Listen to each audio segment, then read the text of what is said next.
শ্রী জগন্নাথ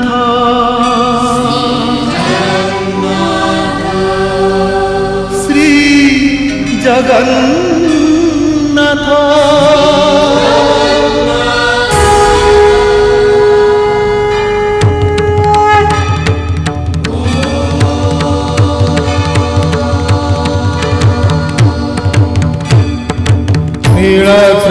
शंखमध्ये शतदलकमले रत्नसिंहासनस्थं सर्वालङ्कारयुक्तं नवघनरुचिरं संयुतं चाग्रजेन भद्राया वामभागे रथचरणयुतं ब्रह्मरुद्रेन्द्रवन्द्यं वेदानां सारमीशं सजनपरिवृतम् ब्रह्मदारुं स्मरामि ब्रह्मदारुं स्मरामि।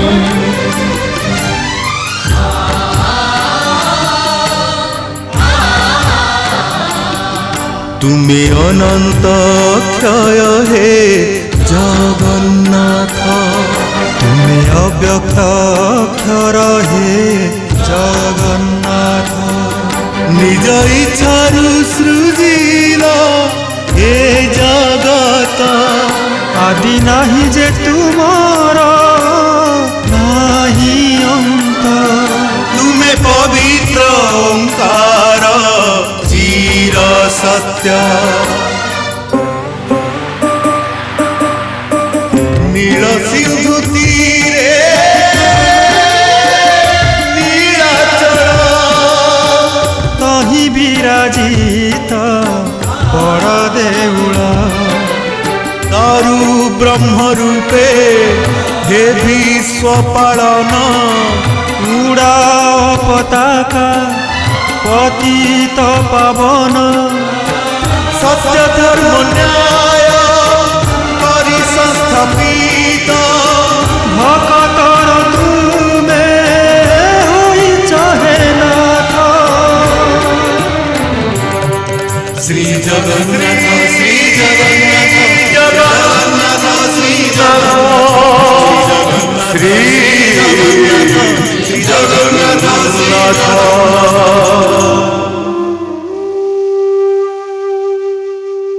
मते सेमिति आदेश मिली किए आदेश देइछि मु जानिनी स्वप्न देखिली किए जड़े मते कहूची राति पाहिला मात्रे आम समस्त को पूर्व दिग को मुह करी चलने को पड़ो पुरुष परे पुरुष मानवी निर्देश चालुची सरे ना हेले बाटंतहीन से दिन सपन रे ठीक एमिति पर्वतटी देखी एमिति बण एमिति नदी कूल ताहले एइटी पहुँचवा पाई कौन मु निर्देश पाई एइटा कौन सही जगह काली राति रे मु पुणी सपन रे निर्देश पाई पुरुष पुरुष धरी आमे माने जो घुरी बुलुथिले वर्तमान ठू से सब शेष है आमे बे एई जगह घर बांधिबु आज तमे जेतेबेले कहूछ आमे सेया ही करिबु आमे माने घर बांधिबु ता छडा तमे जेतेबेले हमर मुखिया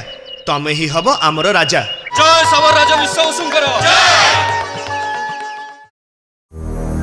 संवादटी विश्ववसुंक पई आश्चर्यजनक थिला पद्मावती मा हबकु जाउछंती बोधुए आजिर सकाळ विश्ववसुंक पई एई शुभ संवाद सांगरे नै आस्थिला समय बहिजीव नदीर स्रोत भली विश्ववसुंक वंशर प्रथम संतान भूमिष्ठ हब पद्मावती गर्भरू किछि समय पई विश्ववसु निजको विश्वास करि परले नै मणिमा एबे एठी बसी रानीमा बांती करथिले तापरे मुह हाथ धोई सोइबाको गले सुकुमारी ताका संगे अछि एमिति हठात हुए मणिमा पेटरे पिला थिले एमिति बांती हुए मुंड घुराए रानी ताहले मां हेबाको जाउछंती मणिमा मालती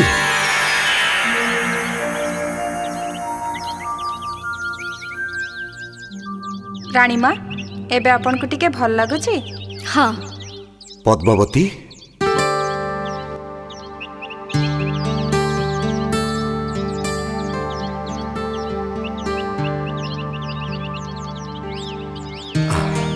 मालती मोर मुझा शुणिली से कथा कौन सत को कथा ତମେ ମା ହବାକୁ ଯାଉଛ?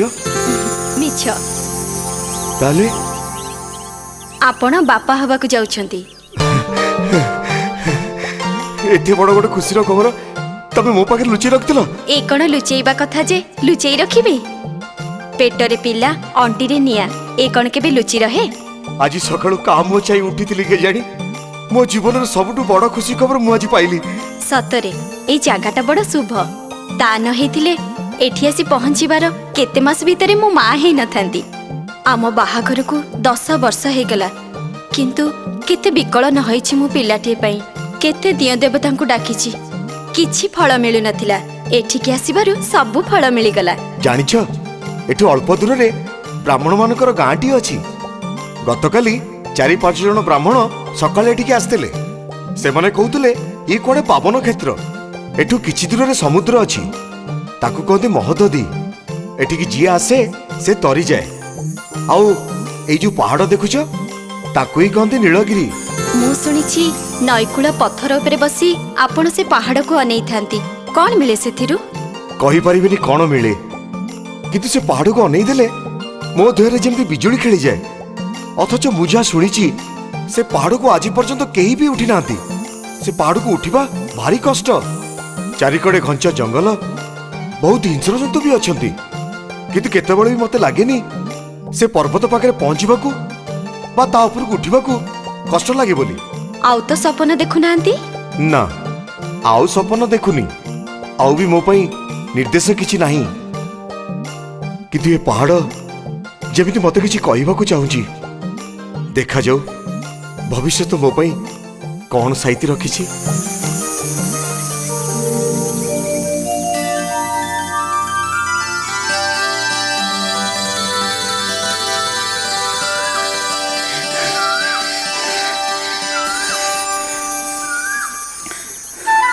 ସୁକୁମାରୀ, କ'ଣ ଏମିତି ଅଚିହ୍ନା ଲୋକଙ୍କ ପରି ବାଟ କାଟି ଚାଲି ଯାଉଛୁ? ଡେରି ହେଇଗଲାଣି। ରାଣୀମାଙ୍କ ଦେହ ଭଲ ନାହିଁ, ସେ ମତେ ଖୋଜୁଥିବେ। ଆଲୋ, ଠିଆ ହେଇ ଦୀପଦ କଥା ହେବା ପାଇଁ ତୋର ଡେରି ହେଇଯାଉଛି। କ'ଣ କହିବ କହୁନ? ଆଚ୍ଛା, ତୁ କ'ଣ କାଲି ରାତିରେ ରାଜ ଉଆସରୁ ତୋ ଘରକୁ ଆସିଥିଲୁ? ହଁ, ଖବର ପାଇଲି ବାପାକୁ ଜ୍ୱର ହେଇଛି। ରାଣୀମା ଶୁଣି କହିଲେ, ଯା ତ ବାପାକୁ ଦେଖି ଆସିବୁ। ଆସି ଦେଖିଲି ବାପା ଜ୍ୱରରେ କମ୍ପୁଛି। ଫେରି ପାରିଲିନି, ରହିଗଲି। ଏବେ କେମିତି ଅଛି ତୋ ବାପା? ଜ୍ୱର କମିଯାଇଛି। ଦ୍ୱିପହର ବେଳକୁ ତମେ ଟିକେ ଯାଇ ବାପାଙ୍କୁ ଦେଖି ଆସନ୍ତନି? ତା ତ ମୁଁ ଦେଖିବି, ହେଲେ ମୁଁ କ'ଣ ସେ କଥା କହିବା ପାଇଁ ତତେ ଅଟକେଇଲି? କ'ଣ କହିବ କହୁନ? ଆଉ କେତେ ଅପେକ୍ଷା କରିବି? ତୋ ମା, ମୋ ମା 2 ଜଣ ସତ୍ୟ କରିଥିଲେ। ଏବେ 2 ଜଣ ସେପାରିକୁ ଚାଲିଗଲେଣି। ଏକଥା ରାଣୀମା ଜାଣିଛନ୍ତି। ଆଉ କାହିଁ ଡେରି କରିବା? ଏବେ ନୁହେଁ, ଆଉ କେବେ ଆମ 2 ଜଣଙ୍କ କେଶ ବାଚିଲେ। ରାଣୀମା ବର୍ତ୍ତମାନ ଅସଜ ଅବସ୍ଥାରେ। ତା ଛଡ଼ା ପିଲାଟି ପେଟରେ ରହିବା ଦିନଠୁ ଦେହ କେତେବେଳେ ଭଲ ରହୁନି। ଆଜି ଜ୍ୱର ତ କାଲି ମୁଣ୍ଡ ବୁଲେଇ ପଡ଼ିଲେଣି। ତମେ ତ ଭଲ କରି ଜାଣିଛ, ମୋ ଛଡ଼ା ରାଣୀମାଙ୍କର ସମୟ ଦଣ୍ଡେ ହେଲେ ବି କଟେନି। ଏ ଅବସ୍ଥାରେ ତାଙ୍କୁ ଛାଡ଼ି ଆସିବା କ'ଣ ସମ୍ଭବ? ସୁକୁମାରୀ, ତୁ କ'ଣ ଭାବୁଛୁ ମୁଁ ଅମଣିଷଟାଏ? ମୁଁ ଭଲସେ ଜାଣିଛି ରାଣୀମା ତୋ ପାଇଁ କ'ଣ। ଯେତେବେଳେ ତୁ ମା ଛେଉଣ୍ଡ ହେଇଗଲୁ, ସେତେବେଳେ ଏଇ ରାଣୀମା ତତେ ନିଜ ପାଖକୁ ଟାଣି ନେଲେ। ସେଇ ଦିନଠୁ ତୁ ତାଙ୍କରି ପାଖରେ ରହି ବଡ଼ ହେଇଛୁ। ଆଉ ଆଜି ତାକୁ ଛାଡ଼ି ଚାଲି ଆସିବା କଥା ମୁଁ କ'ଣ କହିପାରିବି? କହିଲ ଯେ। ଆଲୋ, ମୁଁ କ'ଣ ଜାଣିଥିଲି ରାଣୀମାଙ୍କର ଏ ଅବସ୍ଥା ବୋଲି? ଗୋଟେ କଥା ମନେ ରଖିଥା ସୁକୁମାରୀ, ରାଣୀମା ଆଉ ରାଜା ଆମର ବାପା ମା। ରାଜା ହେବା ଆଗରୁ ଯେତେବେଳେ ସେ ଆମ ଦଳର ମୁଖିଆ ଥିଲେ, ସେତେବେଳେ ଆମ ଭଲ ମନ୍ଦ, ହାନି ଲାଭ ଯେମିତି ବୁଝୁଥିଲେ, ଆଜି ରାଜାର ମୁକୁଟ ପିନ୍ଧିଲା ପରେ ବି ସେ ସେମିତି ଅଛନ୍ତି। ନା, ସେମିତି ନାହାନ୍ତି। ମାନେ?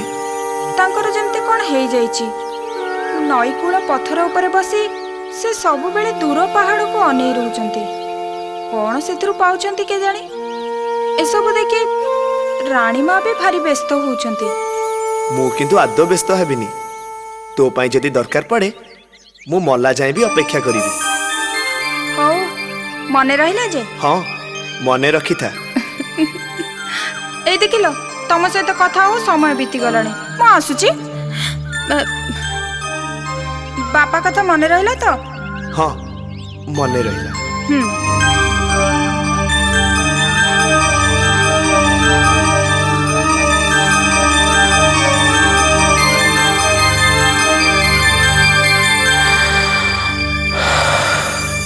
ଏମିତି ଦିନ ଗଡ଼ି ଚାଲିଲା।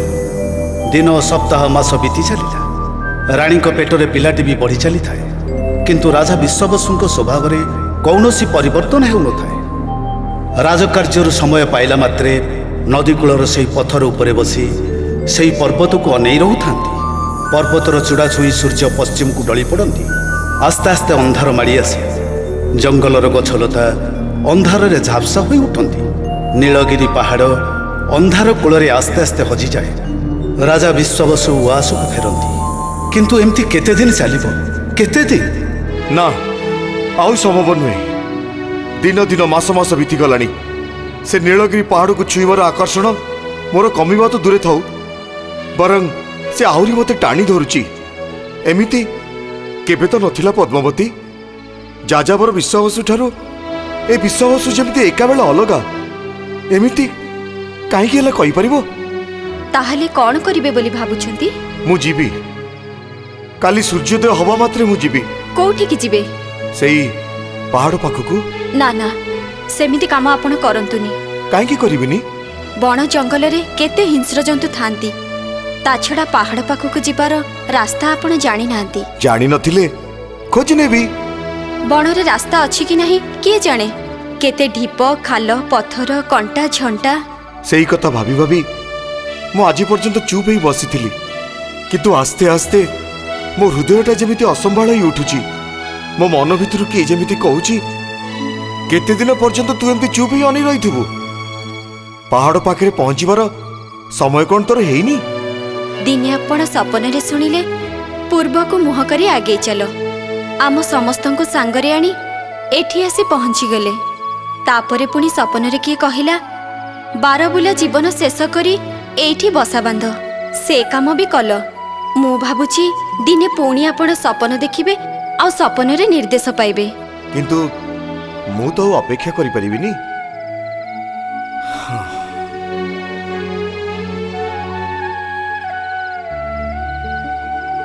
ସମୟ ଗଡ଼ିବା ସାଙ୍ଗେ ସାଙ୍ଗେ ସେ ପର୍ବତକୁ ଛୁଇଁବା ପାଇଁ ମୋ ମନ ବ୍ୟାକୁଳ ହେଇ ଉଠୁଛି। ଏମିତି ମନର ଅବସ୍ଥା ନେଇ ମୁଁ ଆଉ ରହିପାରିବିନି। ରାଣୀ, କାଲି ଯେମିତି ହଉ ମୁଁ ଯିବି। ତମେ ଜମା ମନେ କରନି।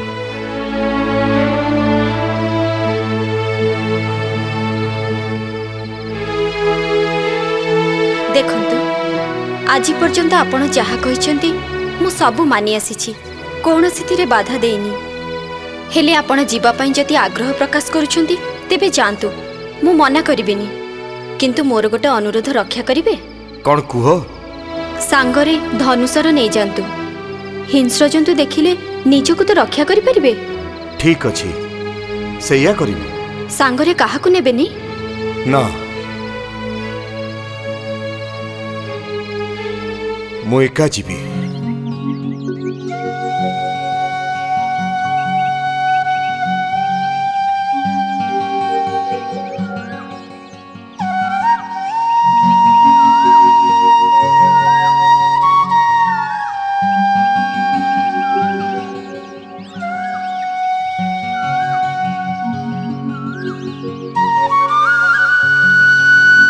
ଆରେ, ମୁଁ ଯୁଦ୍ଧ କରିବାକୁ ଯାଉନି ରାଣୀ, ନୀଳଗିରି ପାହାଡ଼କୁ ଯାଉଛି। କିନ୍ତୁ ତମେ ଯୁଦ୍ଧକୁ ଗଲାବେଳେ ସ୍ତ୍ରୀ ଯେମିତି ହାତକୁ ଧନୁତୀର ବଢ଼େଇ ଦିଏ ଆଉ କପାଳରେ ବିଜୟର ଟୀକା ଲଗେଇ ଦିଏ, ଠିକ୍ ସେମିତି ବ୍ୟବହାର କରୁଛ। ୟାର ବ୍ୟବହାର ତ ଆପଣ ଅନେକ ଦିନରୁ ଭୁଲିଗଲେଣି। ଭୁଲି ଯାଇନଥିଲି, ବରଂ କେବେ ଆବଶ୍ୟକ ପଡ଼ିନଥିଲା।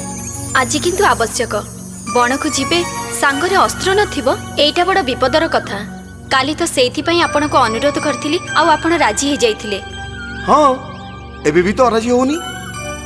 କିନ୍ତୁ କଥା ହଉଛି, ଯୋଉ ପାହାଡ଼ ମୋତେ ହାତ ଠେଲି ଡାକୁଛି से पहाड़ और जंगल में घूरी बुलुवा पशुपक्षी माने जेते हिंस्र हूँ पछे से माने मोर किछि क्षति करिवेनी। पशु सबुबेले पशु सेमाने मଣିଷ नुहंती जे सेमानकर विवेक बोली गोटे जिनिस थिबो नियो।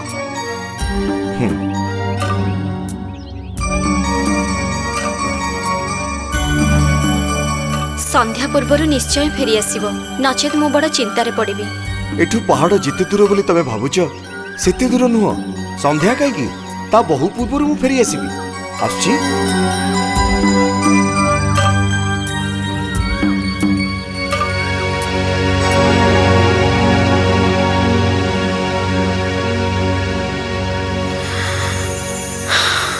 खरा आसी मुंड उपर हेलानी सकाळु बाहरी राजा विश्वावसु पर्वत पाखरे पहुंचवा तो दूरर कथा से जंगल को अतिक्रम कर पारि नाहांती। निबिड़ अरण्य सूर्य किरण भी तले पड़ू ना खरा जेते बढ़ुची आस्ते आस्ते अरण्य जेमती सुनसान हो पड़ुची पक्षी मानक काकली भी शुभुना हस्ती मानक हुंकार व्याघ्रर गर्जन और अन्य पशु मानकर कौनसी स्वर शब्द ना तारि भितर हताश होई घूरी बुलुचंती राजा विश्वावसु।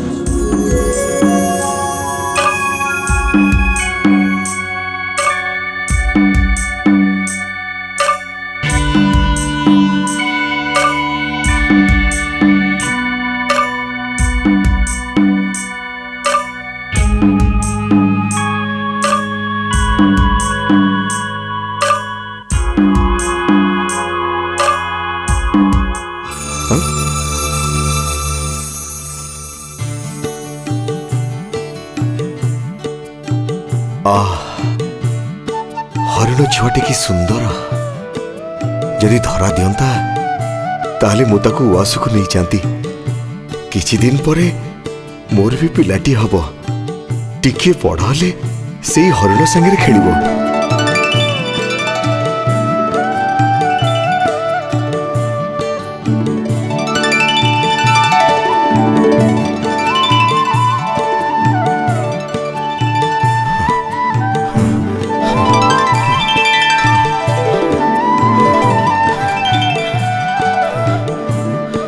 कुआडे गला एठी हरिण छोटा आगे आगे दौड़ुला हठात कड़े उभे गला एई तो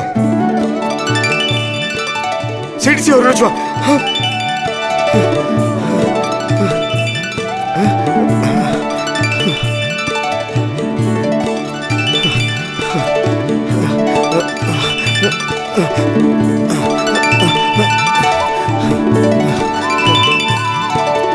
अरे पुणी कुआडे चलीगला এইটা মো মনর ভ্রম নু তো আরে আরে এই তো আখি পিছড়াকে এতে উপরে র র তু ଯିବୁ କୁଆଡେ ମୁଁ ତତେ ଆଜି ନିଶ୍ଚୟ ଧରିବି।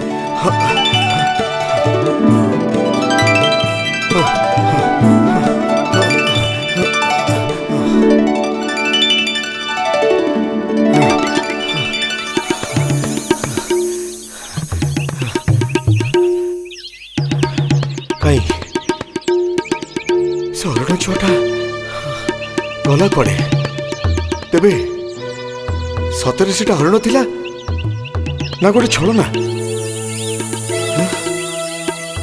सूर्य अस्त जावाक बसिले दिन सारा हरिण पछरे दौड़ी दौड़ी मु थकी पड़े फेरबी केमिति रातिर अंधार बस्ती को फेरवा बाट कौटू पाइबी।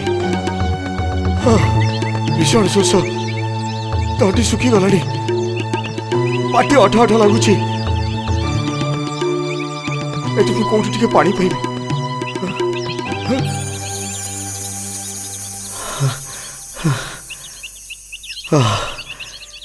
कि सुंदर निर्मल जल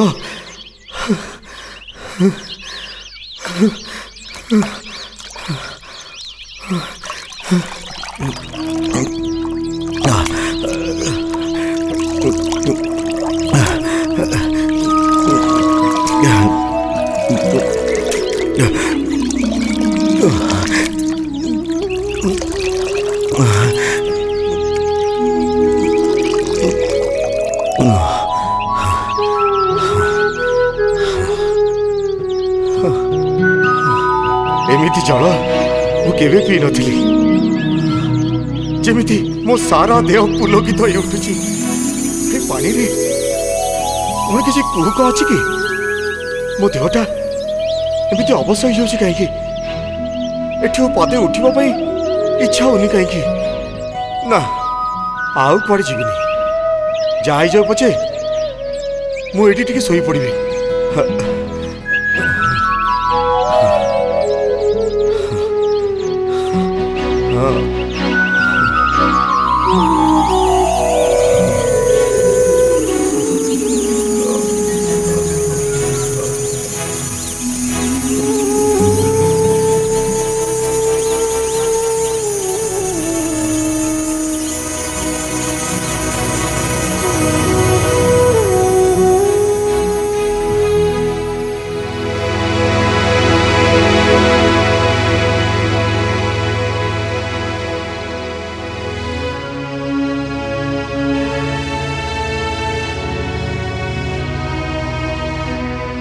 ରାଣୀମା,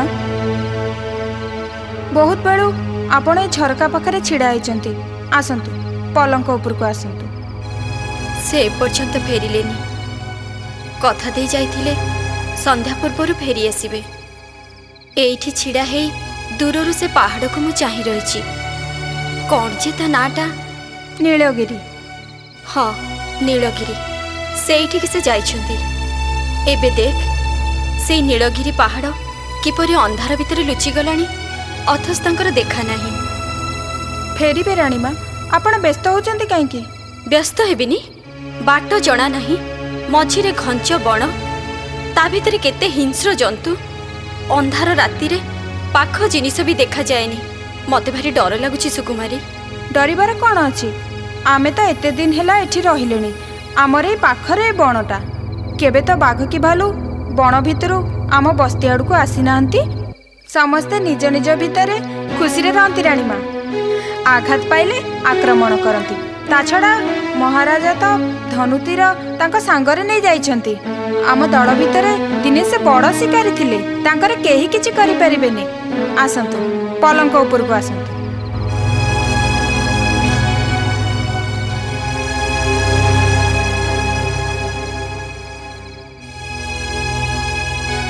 ମୁଁ ଝରକା ବନ୍ଦ କରିକି ଆସେ। ହେ ଭଗବାନ, ସେ ଭଲରେ ଭଲରେ ଫେରି ଆସନ୍ତୁ।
ବହୁତ ଲୋକ ଏକାଠି ହେଇ ଏମିତି ମନ୍ତ୍ର ପଢୁଛନ୍ତି କୋଉଠି? ସୁନସାନ ରାତି, ହେଲେ ଏଇ ମନ୍ତ୍ର ଏଇ ମନ୍ତ୍ର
ଆଖି ଆଗରେ ଇଏ କି ମୂର୍ତ୍ତି? ଶଙ୍ଖ ଚକ୍ର ଗଦା ପଦ୍ମ ପଦ୍ମପଦ ମୁଁ କାହାକୁ ଦେଖୁଛି? ବିଶ୍ୱାବସୁ, ତୁମେ ଯେ ଆଜି ଏହି ଗୁମ୍ଫା ମଧ୍ୟକୁ ଆସିବ ସେ କଥା ଅନେକ ଅନେକ ପୂର୍ବରୁ ଏମିତିକି ତୁମର ଜନ୍ମ ହେବା ଆଗରୁ ନିର୍ଦ୍ଧାରିତ ହୋଇ ସାରିଥିଲା। ତୁମେ ଜାଣିବାକୁ ଚାହଁ ମୁଁ କିଏ? ମୁଁ ହେଉଛି ନୀଳମାଧବ।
ଯାହା କିଛି ଘଟିଗଲା, ଯାହା କିଛି ଘଟୁଛି ଏବଂ ଯାହା କିଛି ଘଟିବ ସେସବୁ ଅନେକ ପୂର୍ବରୁ ନିର୍ଦ୍ଧାରିତ ହୋଇସାରିଛି।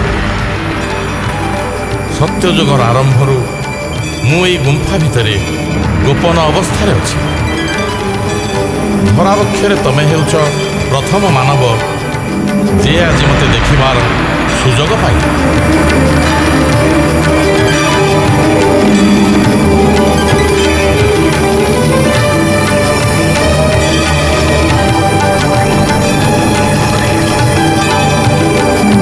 ପ୍ରଭୁ ନୀଳମାଧବ, କୋଉ ଜନ୍ମର ତପସ୍ୟା ଫଳରୁ ମୁଁ ଆପଣଙ୍କର ଦର୍ଶନ ପାଇଲି ସେ କଥା ମୁଁ ଜାଣିନି। ସମଗ୍ର ମାନବ ଜାତି ଭିତରୁ ମୁଁ ଏକା କାହିଁକି ଧନ୍ୟ ହେଇଗଲି ସେ କଥା ବି ମୁଁ କହିପାରିବିନି। ବିଶ୍ୱାବସୁ, କାର୍ଯ୍ୟ କାରଣ ଖୋଜିବାର ଚେଷ୍ଟା ତୁମେ କର ନାହିଁ। ଖାଲି ଏତିକି ଜାଣି ରଖ, ମୁଁ ଅନାଦି, ମୁଁ ଅନନ୍ତ, ମୁଁ ବିଶ୍ୱମୟ। ମୋର ବିନା ଇଚ୍ଛାରେ ପତ୍ରଟି ବି ହଲେ ନାହିଁ, ପବନ ବହେ ନାହିଁ, ସୂର୍ଯ୍ୟ ଚନ୍ଦ୍ର ତାରା ଉଦୟ ହୁଅନ୍ତି ନାହିଁ କି ଅସ୍ତ ଯାଆନ୍ତି ନାହିଁ। ଆଜି ଯଦି ତୁମେ ମୋ ପାଖକୁ ଆସିଛ ସେ ବି ମୋ ଇଚ୍ଛାରେ, ଖାଲି ସେତିକି ନୁହେଁ, ଯାଯାବର ଜୀବନ ଛାଡ଼ି ଏଠି ବସତି ସ୍ଥାପନ କଲା ପର୍ଯ୍ୟନ୍ତ ସବୁ ମୋରି ନିର୍ଦ୍ଦେଶରେ ହିଁ ତମେ କରିଛ। ବିଶ୍ୱାବସୁ, ମୋ ଆସ୍ଥାନ ପାଖରେ ପହଞ୍ଚିବା ପୂର୍ବରୁ ଯେଉଁ କୁଣ୍ଡରୁ ପାଣି ପିଇ ତୁମେ ତୃଷା ନିବାରଣ କଲ ତାର ନାଁ ରୋହିଣୀ କୁଣ୍ଡ।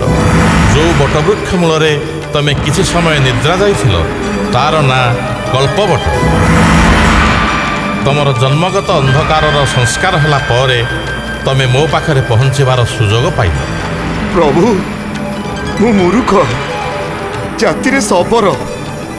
ପଣ୍ଡିତମାନଙ୍କ ମୁହଁରୁ ମୁଁ ଶୁଣିବାକୁ ପାଇଛି, ହଜାର ହଜାର ବର୍ଷ ତପସ୍ୟା କଲେ ବି ମୁନି ଋଷିମାନେ ଆପଣଙ୍କ ଦର୍ଶନ ପାଆନ୍ତି ନାହିଁ। ମୁଁ ମନ୍ତ୍ର ଜାଣେନି କି ମୋର କୌଣସି ତପସ୍ୟା ନାହିଁ। ମନ୍ତ୍ର ମୁଁ ଖୋଜେନି ବିଶ୍ୱାବସୁ, କୌଣସି ନୀତି ନିୟମ ଭିତରେ ବି ମୁଁ ବନ୍ଧା ନୁହେଁ। ମୋର ଅଧିବାସ ପ୍ରାଣୀର ନିର୍ମଳ ହୃଦୟ ମଧ୍ୟରେ। ମୁଁ ଜାଣେ ତମର ହୃଦୟ ନିର୍ମଳ। ବଞ୍ଚିବାର ତାଡ଼ନାରେ ଯାହା କିଛି କରିଛ ସେସବୁ ପାଇଁ ତୁମେ ଦୋଷୀ ନୁହଁ। ତେଣୁ ତୁମେ ମୋତେ ଦେଖିବାର ଅଧିକାର ପାଇଲ। ପ୍ରଭୁ, ମୁଁ ଧନ୍ୟ ହୋଇଗଲି। ପ୍ରଭୁ, ଅତୀତ କ'ଣ ଥିଲା ମୁଁ ଜାଣିନି, ଭବିଷ୍ୟତ କ'ଣ ହବ ସେ କଥା ବି ମୁଁ ଜାଣିନି। ବର୍ତ୍ତମାନର ମଣିଷ ମୁଁ। ମୋର ଏଇ ବର୍ତ୍ତମାନକୁ ଆପଣଙ୍କ ଦୟା ପରିପୂର୍ଣ୍ଣ କରି ରଖୁ। ଅତୀତ, ବର୍ତ୍ତମାନ, ଭବିଷ୍ୟତ ଏସବୁ ପାର୍ଥିବ ଗଣନା ବିଶ୍ୱାବସୁ। ଏ ଧରାପୃଷ୍ଠର ସମଗ୍ର ଅତୀତ, ସମଗ୍ର ବର୍ତ୍ତମାନ ଆଉ ଆସିବାକୁ ଥିବା ସମଗ୍ର ଭବିଷ୍ୟତ ସବୁ ମାତ୍ର ଗୋଟିଏ ବିନ୍ଦୁରେ ମୋ ପାଖରେ ସ୍ଥିର। ମୁଁ କୌଣସି ସମୟ ଦ୍ୱାରା ବିଭାଜିତ ନୁହେଁ। ମୁଁ ତୁମକୁ ଏ ସୃଷ୍ଟିର ରହସ୍ୟ କହୁଛି। ଶୁଣ, ଯେତେବେଳେ ମହାଶୂନ୍ୟ ଥିଲା, ସମୟର ଗଣନା ନଥିଲା, ଦିନରାତି ବି ନଥିଲା, ସେତେବେଳେ ଏହି ମହାଶୂନ୍ୟରେ ଏକ ମହାସଂଘର୍ଷ ସଂଘଟିତ ହେଲା।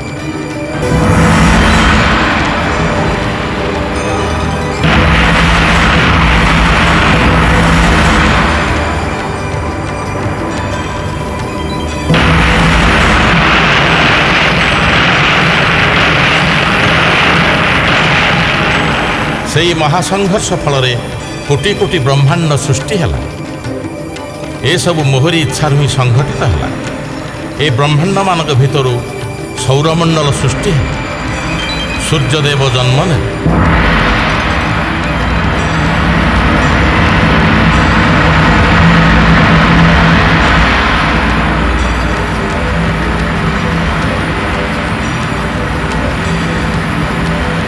ଏବଂ ତା ସଙ୍ଗେ ସଙ୍ଗେ ଜନ୍ମ ହେଲା ଗ୍ରହମଣ୍ଡଳ। ସେହି ଗ୍ରହମାନଙ୍କ ଭିତରୁ ଗୋଟିଏ ହେଉଛି ଏହି ପୃଥିବୀ।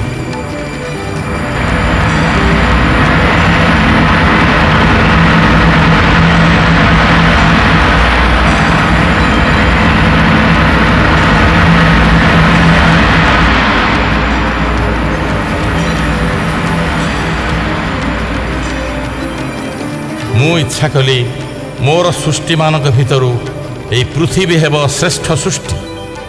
ତେଣୁ ଜଳାର୍ଣ୍ଣବ ପୃଥିବୀ ପୃଷ୍ଠରେ ଭୂମି, ପାହାଡ଼, ନଦୀ, ବୃକ୍ଷରାଜି, ପଶୁପକ୍ଷୀ ଏସବୁ ସୃଷ୍ଟି ହେବାରେ ଲାଗିଲେ।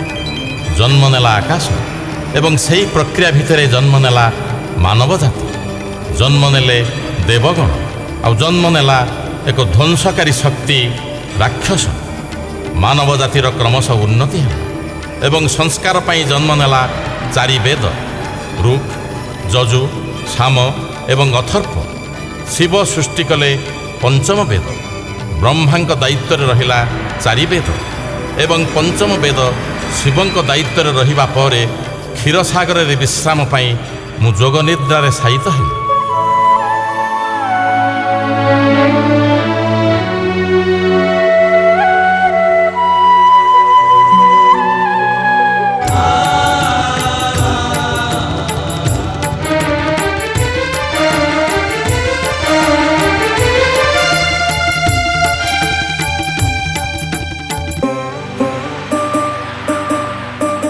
জগতর নাথ